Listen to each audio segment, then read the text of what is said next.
Hello everybody, it's your friendly digital technology librarian, Christy here. We've reached another Friday, so of course I have another Film Rec Friday ready for everybody out there.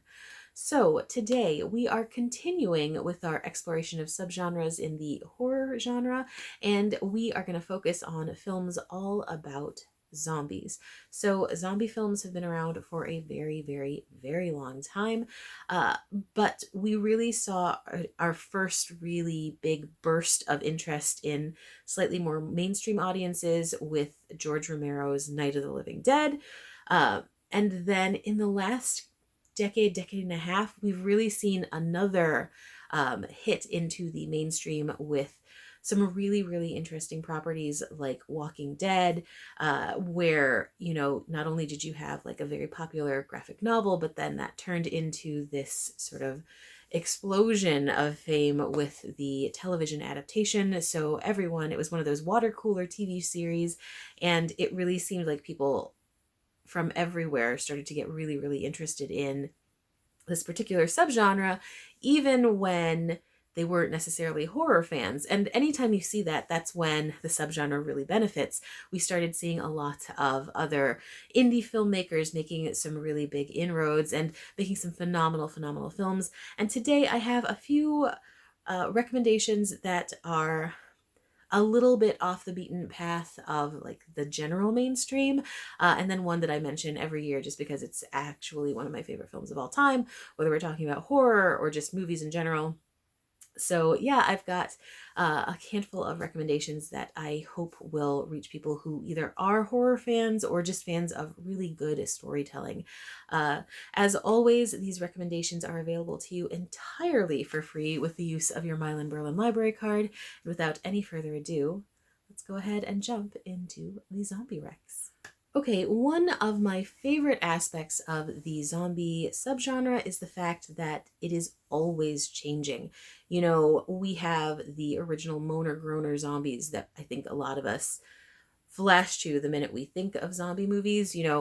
Even within George Romero's zombie universe, those were the zombies we had in Night of the Living Dead. They had very little thought process beyond that biological drive to eat, and of course what they ate were humans, which is terrifying when you think about where this movie fit within that sort of horror genre when it originally came out. But even within Romero's universe, we see an evolution of the zombie from film to film. He supposes the questions like, what happens if these zombies retain some of their human characteristics from when they were alive? What happens if these zombies can be taught, can learn? And it just sort of snowballs from there. So, even if you can make the argument that the later movies are not as well written or whatever, and that again is entirely subjective, you still see an evolution of the zombie, even within that one particular man's vision. Same can be said for shows and series like The Walking Dead. You have a very specific kind of walker or zombie in the beginning of the series, and then that shifts and evolves as time goes on. I think that keeps things a little bit fresher than if you stayed pretty, middle of the road with what a zombie is. Now, one of my favorite sort of evolutions of the zombie and the concept of what a zombie is comes from my first major recommendation for this week. It is available on both Blu-ray and DVD via our CleveNet service, and that is the 2018 anime Kabaneri. In Kabaneri, we are looking at a time period that is sort of an alternate history. It's kind of during the Industrial Revolution of the Samurai Age, and about a couple decades before the start of the series, there was this massive virus outbreak, and that virus, it made the zombie creatures, which are called Kabane. Their zombies are incredibly aggressive, reanimated creatures. They have somehow managed to have this sort of essentially a metal cage around their heart, and the piercing of the heart is really how you destroy them. So rather than decapitation or a blow to the head, it's this ultra protected, metally caged heart. Which, of course, at a time when we're predominantly dealing with weapons like swords, it was almost impossible for people to fight back. And so the Japanese world evolved to creating these sort of souped up train systems that would go from protected village to protected village. And that was really how they were able to sort of maintain some semblance of normalcy. When we hop into this series, we are following a young man. He's a steamsmith named Ikoma, and he is incredibly smart. He's trying to design a weapon that can easily destroy these kabane. It's sort of a passion for him because years before, his younger sister had been killed by these monsters, and he is seeking vengeance. So he sort of developed this weapon. When he goes to test it out, however, he is bitten and starts to become infected, but figures out a way, and I don't want to spoil this too much, figures out a way to stop the virus before it can affect his brain, and which turns him into a Kabaneri, which is a half human, half Kabane monster. So he has some characteristics of both remaining. He maintains his human mentality and his life for the most part, but he still has these, sort of superhuman abilities attached to it. And he and a couple of surviving friends end up getting on one of these steam trains, and things just evolve from there, where they become part of a mission to try and figure out how to finally eradicate these monsters. And, of course, he's, as I said, brilliant. So they're trying to take advantage of that, but also very mistrusting, because the Kabaneri, of no surprise, are not particularly trusted, because this is the nature of most of these stories. How does humanity interact with the monsters? And then the whole supposition, what if you could have a blend of both, which is not a brand new idea. We've seen this in other films in the past as well. But the way that this particular series plays with it, is I think quite unique to this anime. I also just thought the art was really incredible. There's some amazing sequences of action that really had me on the edge of my seat. I absolutely binge watched this. I remember going to work, coming home, watching as long as I possibly could, going to bed, work, coming home to watch this. And I finished the entire series within a couple of days. It was so quick to watch. I mean, I was not bored through any of it. Sometimes these stories that have a very big world, which this does, I mean, there's a lot to develop, of course, because you've got this whole alternate history, and the little bits and pieces, you have to take time out to sort of flesh those pieces out. At no point did that get dull. It really was incredibly exciting and gripping, and I liked all of the characters is relative. I was interested in all of the characters, whether they were our heroes or our villains or just the Kabane in the first place. It was just very well done. Now, Kabaneri originally aired on Fuji TV's Noatamina block, which is just animation backwards, by the by. Noatamina is probably one of my favorite blocks for things to air. It started out primarily focused on a female audience way back in the day, but now but it was even then very much just high quality anime. Really complex stories that explored like multiple layers of characters. It wasn't just your typical like shoujo or shonen style stories. Not that there's anything wrong with typical shoujo or typical shonen, but over the years, even that channel has really evolved to bring even bigger stories that I think have an even broader range of intended fan base. And so I generally, if I see Noatamina, I know I'll generally like it, and this one was no different. One of the big perks of this is that the DVDs and Blu-rays have both a Japanese audio track with subtitles and an English language audio dub. So I know I always say subtitles are absolutely worth it, and I still 100% believe it. If you can watch something in the original language and handle the subtitles, you really should. I do think that there's something to be said for that original performance track. Whether we're talking about animation or we're talking about live action, particularly in live action, but I digress. This makes it able to be seen by a much larger audience, which I totally appreciate. And I would hope that if you just like subtitles and are just waiting for that English language track, that this is one of the ways that we can get you to watch it.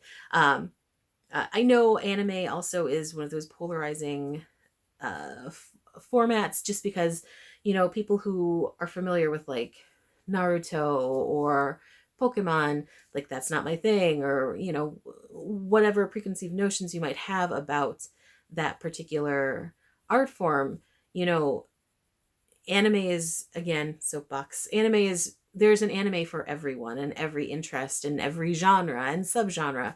It's just as wide of a form of media as your traditional film or traditional television. It just happens to be drawn or computer animated.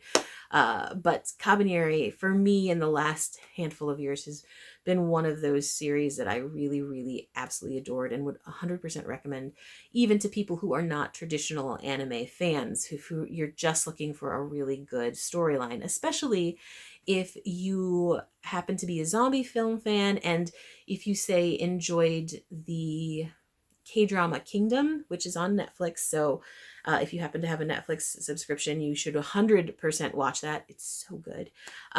But if you like that sort of period piece, Eastern vibe to things, this is so going to be up your alley. So again, absolutely recommended. 2018's Kabaneri. It's a total must watch. Okay, my second recommendation for this week is available to stream or download via our Hoopla service, and that is 2018's Night Eats the World. I am so happy that I decided to do the zombie subgenre, because I had never heard of this film before. I'd never seen a trailer. I didn't know it existed, and it's really very, very good. Wonderfully creepy take on the zombie genre. I don't want to give it away because I was not expecting this particular take on zombies, and it is incredibly eerie. So in The Night Eats the World, which is a French film, but with the English language, so no subtitles, we are dealing with a young man named Sam. He goes to his ex-girlfriend's house to sort of get back some of his stuff. She's, having a rager like you do. And he ends up not feeling very well while he's trying to get his stuff back, going into one of the rooms and just kind of passing out. It's very discombobulating, which is the whole point, and that sort of beginning of this very eerie, weird vibe that the film gives off.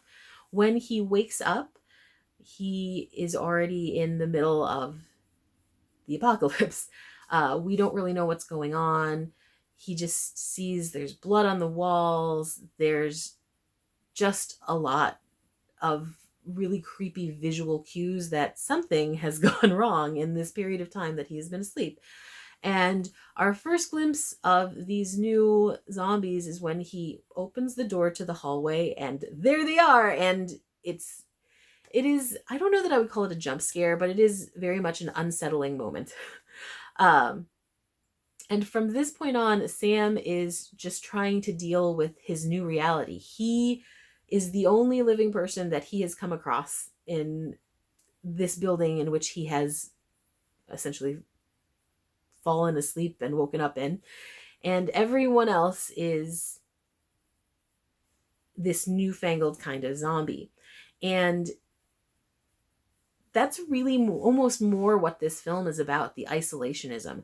Sort of, what do you do when it's you and your mind and nothing else? And no surprise, the beginning is going to be, packed with what do you have to do, making all of these lists, tasking everything out. How do you survive?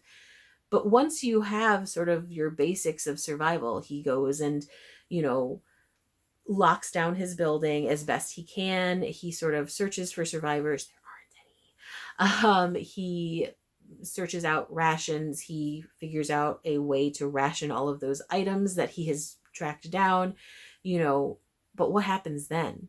You know, you've kind of got, to an extent, a safe space, but then it's just you and it's just your head, and what happens?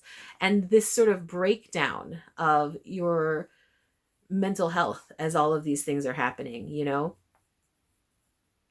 So, in addition to his little forays out of the building and into the, world, we have these little pops of just individual terror. You know, he's the things that he's going through, and it really pulls you to wonder how you would be handling these things. What would you do? Would you have made it past that initial stage of like planning, fortitude, like all of these, like just how to get to the next day? And I know for me, when I'm watching, I'm like, I wouldn't even lasted this long while I'm watching it. uh, and watching that breakdown was really compelling.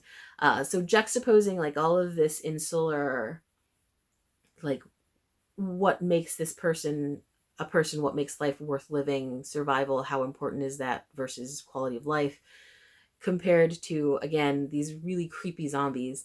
Like, it really just made like the hairs on the back of my arms like just rise up every time they were on screen. It's just weird. They are a weird, creepy zombie.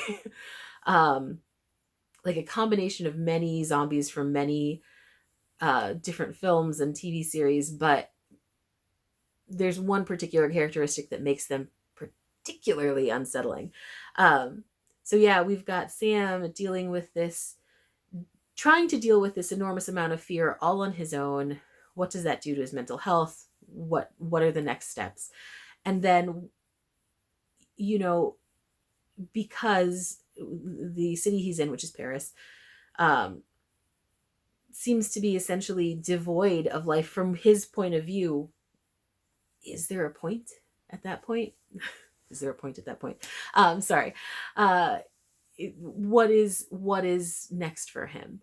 And when circumstances bring in some answers to his questions, things really snowball. And I do think that the trajectory of the film is one where you have pockets of like very fast paced action with that utter spare stillness. And I actually really like that. It's not hit after hit after hit after hit, but when you have those breathing moments, it's almost worse. It's almost more distressing than in the action sequences. So yeah, I really love the way that this film was put together. It gave me a very different kind of zombie, but it also just felt like a very different kind of zombie movie, one that I hadn't really watched in the past. And I really appreciated that. I thought there were some really interesting things to explore that I hadn't gotten to explore in film format, especially. We when we have these TV series about zombies and life in the apocalypse, you have time to sort of explore, well, what does this mean for humanity? What does this mean for the individual? But in a movie, there's really so little time there, that the fact that this one was able to pack in a ton of action with those sort of existential crisis questions, I thought it was a very well made film. So again, 2018's The Night Eats the World, absolute must watch, whether you are a zombie fan or just a well made sort of indie film fan. Definitely check it out. Okay, my final recommendation for today is one that I have made many, many, many times before, but that is because it is one of my all-time favorite movies, whether we're talking about horror films or just excellent movies in general, and that is 2016's Train to Busan. Yep, I have, as I said, mentioned this a lot in the past, but this film is just super duper relevant. So whether you were a fan of The Last of Us, which of course was the big water cooler TV show for this last year for a lot of people, or you are falling into the rabbit hole that is Korean drama on Netflix, because you've got, as mentioned earlier, The Kingdom, and then you also have All of Us Are Dead. Yay for season 2 coming soon, hopefully. Train to Busan just is exemplary in the fact that it's so good. It's terrifying. The zombies in this are really, really creepy. Like, The crowd scenes are amazingly well choreographed because you are dealing with a great deal of practical effects rather than just CGI. You do have CGI in this, but I mean, a lot of the scenes, because most of this movie takes place on a train, are actual individuals who are being the zombies and are incredibly good at it because man, the human body should not be able to move the way some of these people are able to move.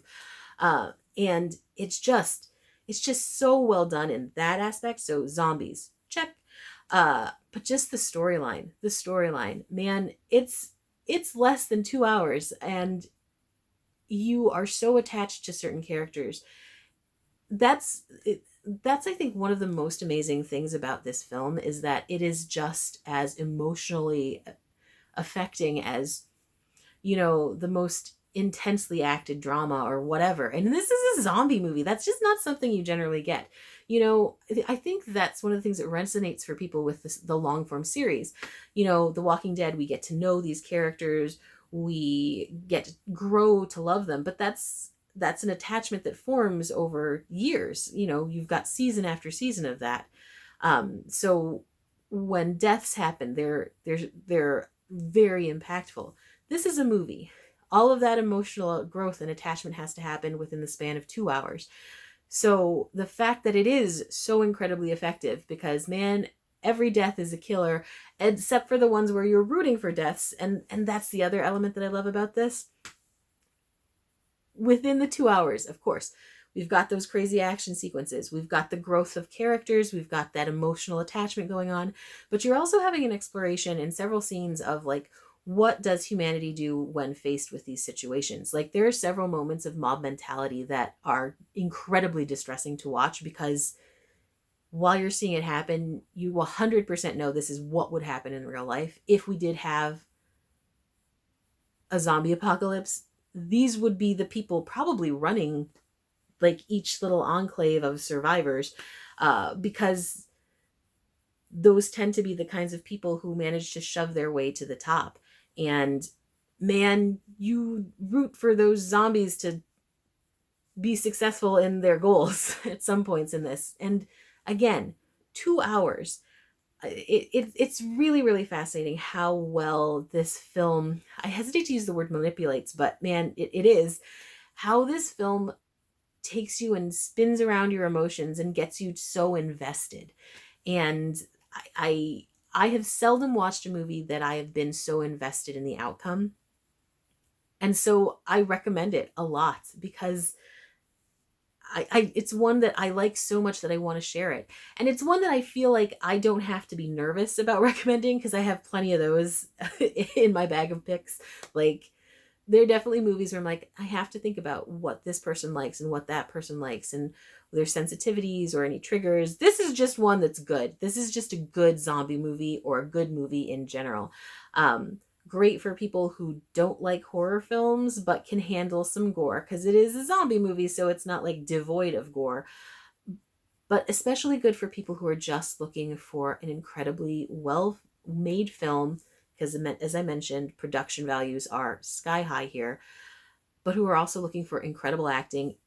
A lot of these actors are big, big, big names in South Korea, but may also be people you're at least vaguely familiar with just because of some of their projects' popularity here in the West.